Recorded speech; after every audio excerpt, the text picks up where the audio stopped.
पूजा करने के बाद कथा सुने। सूत जी कहते हैं, मंदार की माला से जिन पार्वती जी का केश पाश अलंकृत है और मुंडों की माला से जिन शिव जी की जटा अलंकृत है, जो पार्वती जी दिव्य वस्त्र धारण की हैं, जो शिव जी दिगंबर नंगे हैं, ऐसे श्री पार्वती जी तथा शिव जी को प्रणाम करता हूँ।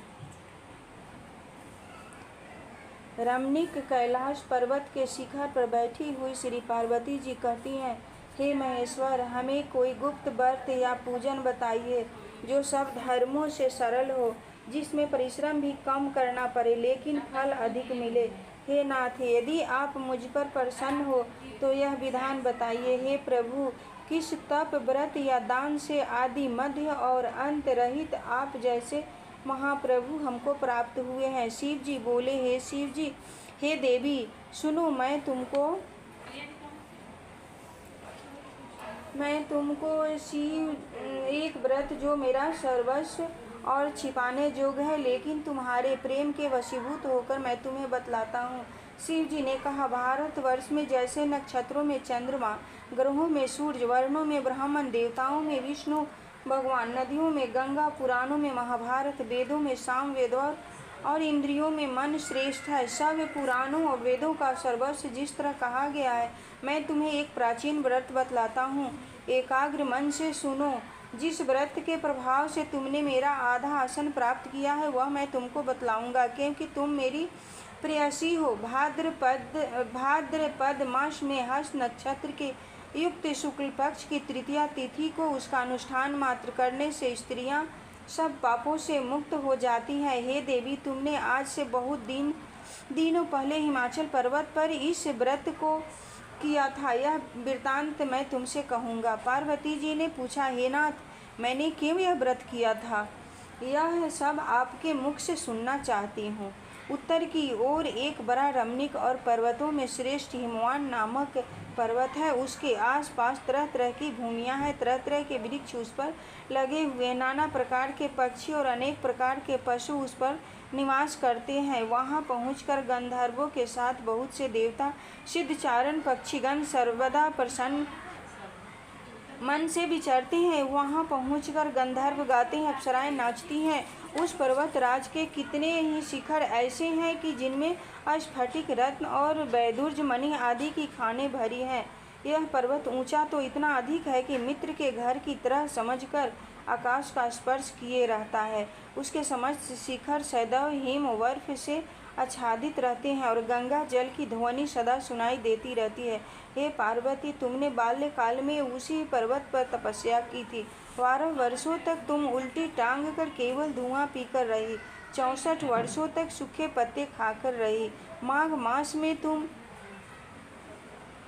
जल में बैठी रहती और वैशाख की दोपहरिया में पंचांगनी तापती थी। सावन महीने में जल बरसता तो तुम भूखी प्यासी रहकर मैदान में बैठी रहती थी। तुम्हारे पिता इस तरह के कष्ट सहन को देखकर बड़े दुखी हुए। वे चिंता में पड़ गए कि मैं अपनी कन्या किसको दूं। उसी समय नारद जी वहां आ पहुँचे। मुनि श्रेष्ठ नारद जी उस समय तुम्हें देखने गए थे। नारद जी को देखकर गिरी ने अर्ध पाद आसन आदि देकर उनकी पूजा की और कहा, हे स्वामीन, आप किस लिए आए हैं? मेरा अहोभाग्य है, आपका आगमन मेरे लिए अच्छा है। नारद जी ने कहा, हे पर्वतराज, सुनो, मैं भगवान विष्णु का भेजा हुआ आपके पास आया हूँ। आपको चाहिए कि यह योग्य कन्या रत्न किसी योग्य वर को दें। भगवान विष्णु के समान योग्य वर ब्रह्मा, इंद्र और शिव, इनमें से कोई नहीं है। इसलिए मैं यही कहूँगा कि आप अपनी कन्या भगवान विष्णु को ही देवें। हिमवान ने कहा, भगवान विष्णु स्वयं मेरी कन्या ले रहे हैं और आप यह संदेश लेकर आए हैं, तो मैं उन्हें अपनी कन्या दूंगा। हिमवान की इतनी बात सुनकर मुनिराज नारद आकाश में विलीन हो गए। वे पीताम्बर, शंख, चक्र और गद्दाधारी भगवान विष्णु के पास पहुँचे। वहाँ हाथ जोड़कर नारद जी ने भगवान विष्णु से कहा, हे देवी, सुनिए, मैंने आपका विवाह पक्का करा दिया। इधर हिमवान ने पार्वती के पास जाकर कहा कि हे पुत्री, मैंने तुम्हें भगवान विष्णु को दे डाली। तब पिता की बात सुनकर तुम बिना उत्तर दिए ही अपनी सखी के यहाँ घर चली गई।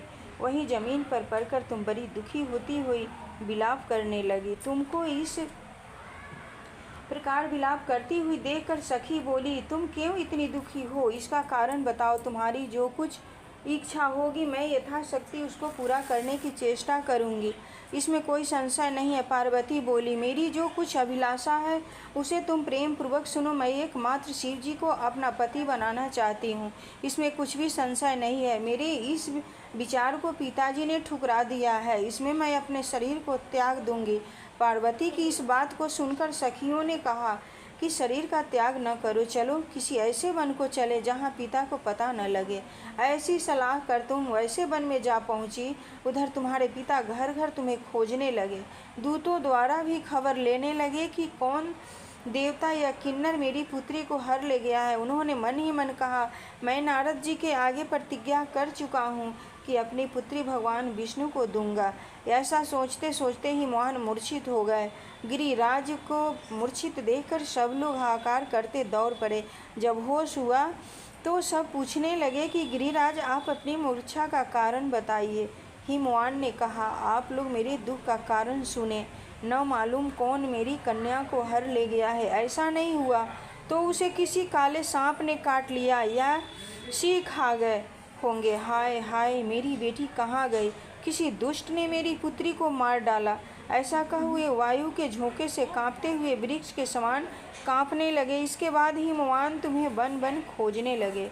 वह वन भी सिंह, भालू, हिंसक जंतुओं से बड़ा भयानक हो रहा था। तुम भी अपनी सखियों के साथ उस भयानक वन में चलती चलती एक ऐसी जगह जा पहुंची जहां एक नदी बह रही थी। उसके रमणीय तट पर एक बड़ी सी कंदरा थी। तुमने उसी कंदरा के में आश्रम बना लिया और मेरी एक बालुका माई प्रतिमा बनाकर अपनी सखियों के साथ निराहार रहकर मेरी आराधना करने लगी। जब भाद्रपद शुक्ल पक्ष की हस्तयुक्त तृतीया तिथि प्राप्त हुई तब तुमने मेरा विधिवत पूजन किया और रात भर जाकर गीत वाद्यादि से मुझे प्रसन्न करने में बिताया।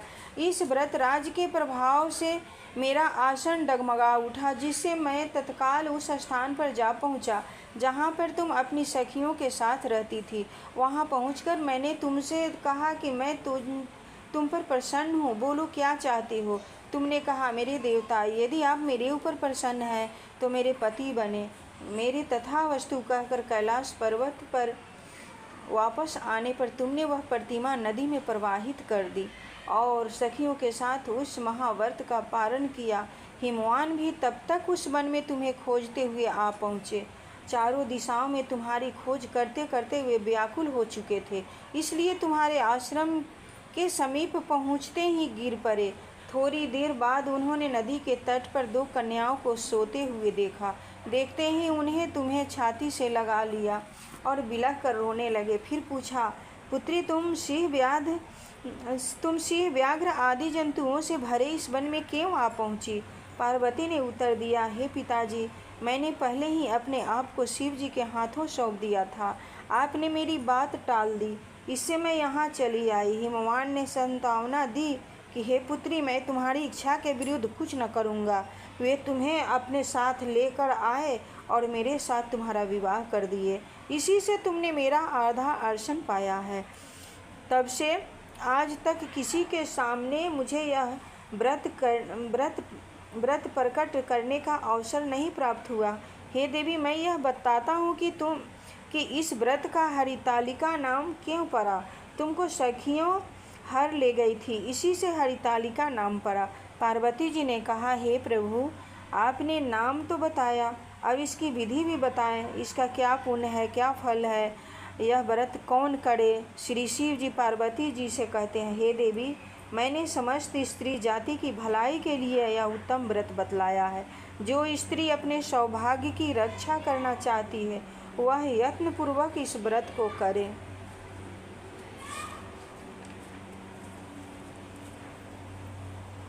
केले के खंभे आदि में से सुशोभित एक सुंदर मंडप बनावे, उसमें रंग बिरंगे के रेशमी कपड़ों के चंदवा लगाकर चंदन आदि सुगंधित द्रव्यों से वह मंडप निपवावे। फिर शंख, भेरी, मृदंग आदि बाजे बजाते हुए बहुत से लोग एकत्रित होकर तरह तरह के मंगलाचार करते हुए उस मंडप में पार्वती तथा शिवजी की प्रतिमा स्थापित करें। उस रोज दिन भर उपवास कर बहुत से सुगंधित फूल, सुगंध और मनोहर धूप, नाना प्रकार के नैवेद्य आदि एकत्र कर मेरी पूजा करें और रात भर जागरण करें। ऊपर जो जो वस्तुएं गिनाई गई हैं उनके अतिरिक्त नारियल, सुपारी, जाम्बीरी, नींबू, लौंग, अनार, नारंगी आदि जो जो फल प्राप्त हो सके उन्हें इकट्ठा कर लें। उस ऋतु में जो फल तथा फूल मिल सके विशेष रूप से रखें। इसके बाद धूप दीप आदि से पूजन कर प्रार्थना करें। हे शिवे, शिव रूपिणी, हे मंगले, सब अर्थों में देने वाली हे देवी, हे शिव रूपे आपको नमस्कार है। हे शिव रूपे आपको सदा के लिए नमस्कार है। हे ब्रह्मा रूपिणी आपको नमस्कार है। हे जगदात्री आपको नमस्कार है। हे शिववाहिनी संसार के भाव से भयभीत मुझ दिन की रक्षा करें। इस कामना की पूर्ति के लिए मैंने आपकी पूजा की है। हे पार्वती, मुझे राज्य और सौभाग्य दे, मुझ पर प्रसन्न हुए। इन्हीं मंत्रों से पार्वती तथा शिव जी की पूजन करें। तदंतर विधि पूर्वक कथा सुने और ब्राह्मण को वस्त्र, गौ, स्वर्ण आदि देवें। इस तरह एक चित होकर स्त्री पुरुष दोनों एक साथ पूजन करें। फिर वस्त्र आदि जो कुछ हो उसका संकल्प करें।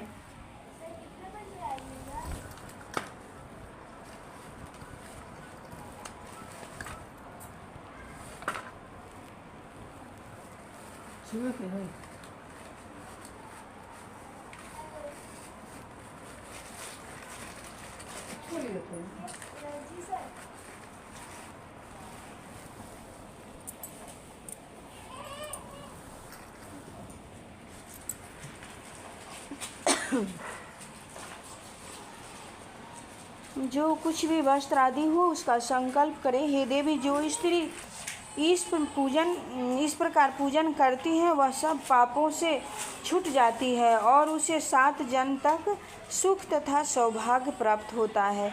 जो स्त्री तृतीया तिथि का व्रत न कर अन्न भक्षण करती है तो वह 7 जन्म तक बांध्या रहती है और उसको बार बार विधवा होना पड़ता है। वह सदा दरिद्र, पुत्र शोक से शोकाकुल, स्वभाव की लड़ाकी, सदा दुख भोगने वाली होती है। उपवास न करने वाली स्त्री अंत में घोर नरक में जाती है। मांसाहार करने से बाघिन, दही से बिल्ली, मिठाई खाने से चींटी और कुछ खाने से मक्खी होती है। तीज को अन्न खाने से सुकरी, फल खाने से बंदरिया, पानी पीने से जोंक, दूध पीने से सांपिन, उस रोज सोने से अजगरी और पति को धोखा देने से मुर्गी होती है। इसलिए सभी स्त्रियां व्रत अवश्य करें। दूसरे दिन स्वर्ण, चांदी, तांबा अथवा बांस के पात्र में अन्न भरकर ब्राह्मण को दान दें और पारण करें। जो स्त्री इस प्रकार व्रत करती है वह मेरे समान पति पाती है और जब वह मरने लगती है तो तुम्हारे समान उसका रूप हो जाता है। उसे सब प्रकार के सांसारिक भोग और संयुक्त मुक्ति मिल जाती है। इस हरितालिका की व्रत कथा मात्र सुन लेने से प्राणी को 1000 अश्वमेध और सैकड़ों वाजपेय यज्ञ करने का फल प्राप्त होता है। हे देवी, मैंने यह सब व्रतों में उत्तम व्रत बतलाया जिसके करने से प्राणी सब पापों से छूट जाता है। इसमें कुछ भी संशय नहीं है।